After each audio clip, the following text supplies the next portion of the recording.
মিয়ানমারে আরাকান আর্মির একের পর এক আক্রমণে কোণঠাসা হয়ে পড়েছে জান্তা বাহিনী। এ অবস্থায় আলোচনার কেন্দ্রবিন্দুতে পরিণত হয়েছে বিদ্রোহী এই গোষ্ঠীটি। এরই মধ্যে নিজেদের ক্ষমতার জানান দিয়ে শিরোনাম হয়েছে আন্তর্জাতিক সংবাদ মাধ্যমের। সূচি সরকারকে হটিয়ে জান্তা বাহিনী ক্ষমতা দখলের পর থেকেই মিয়ানমার জুড়ে জ্বলছে আগুন। গোলাগুলি আর মর্টার শেলের বিকট শব্দে কাঁপছে গোটা দেশ। শাসন শোষণ আর ক্ষমতা দখলের লড়াইয়ে বিপর্যস্ত হয়ে পড়েছে মিয়ানমার।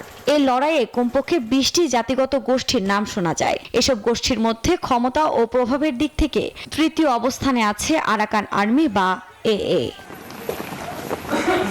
গোষ্ঠীটির হামলার মুখে মিয়ানমারের বিভিন্ন স্থানে একের পর এক ঘাঁটি হারাতে শুরু করে শক্তিশালী জান্তা বাহিনী। সাম্প্রতিক সময়ে বিদ্রোহীদের হাতে সামরিক জান্তা বাহিনীর কোণঠাসা হয়ে পড়ার পর থেকেই আলোচনার শীর্ষে আরাকান আর্মি।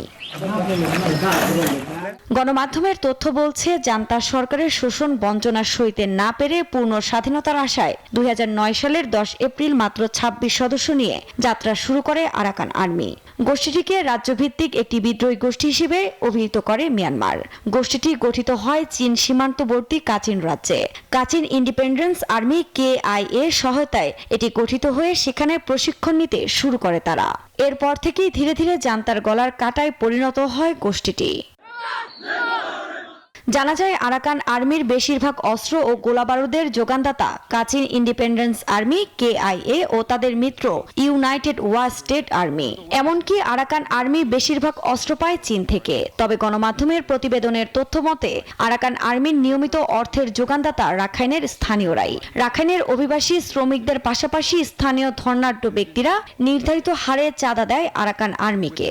30 জুন 2024 সালে দ্য ডিপ্লোম্যাটকে মাউক ইউ ও ইউনাইটেড লীগ অব আরাকানের প্রবীণ সদস্য উহাল্লা সাউ সাক্ষাৎকার দেন। সেখানে তারা আরাকান আর্মির সাফল্যের মূল চাবিকাঠি হিসেবে নেতৃত্বকে চিহ্নিত করেন। সেই সঙ্গে আছে সব সম্প্রদায়ের সম্পৃক্ততা। পূর্ববর্তী সংগঠনগুলোর মতো জাতি বা ধর্মের ভিত্তিতে কোনো বৈষম্য নেই এখানে। কাচিনে প্রশিক্ষণ শুরুর আগে একটি রোড ম্যাপ চূড়ান্ত করা হয়। 2009 সাল থেকেই 2 বছরের মধ্যে 4টি ব্যাচে প্রায় 400 যোদ্ধাকে কাচিন থেকে প্রস্তুত করা হয়। এরপর প্রশিক্ষিত সদস্যদের মাটির বাস্তবতা বুঝে ইয়াঙ্গুন, সিত্তে ও মালদালয়ে নেটওয়ার্ক গড়ার জন্য আয়োজিত করা হয়। পাশাপাশি রাখাইনের ছাত্রনেতা ও ভিক্ষুকদের চিহ্নিত করে একটি নেটওয়ার্ক গড়ার কাজ শুরু হয়। 2014 সাল থেকে আরাকান আর্মির কর্মীরা বিভিন্ন স্থানে গোপনে বসতি স্থাপন করে। যদিও আরাকান আর্মির হাতে বিভিন্ন সময় রোহিঙ্গাদের নির্যাতনের খবর উঠে এসেছে গণমাধ্যমে। আফরিন মৌ, নিউজ 24। সব মশার বিরুদ্ধে সুরক্ষা দিতে এলো বসুন্ধরা এক্সট্রিম অ্যারোসল। মশার বিরুদ্ধে এক্সট্রিম সুরক্ষা।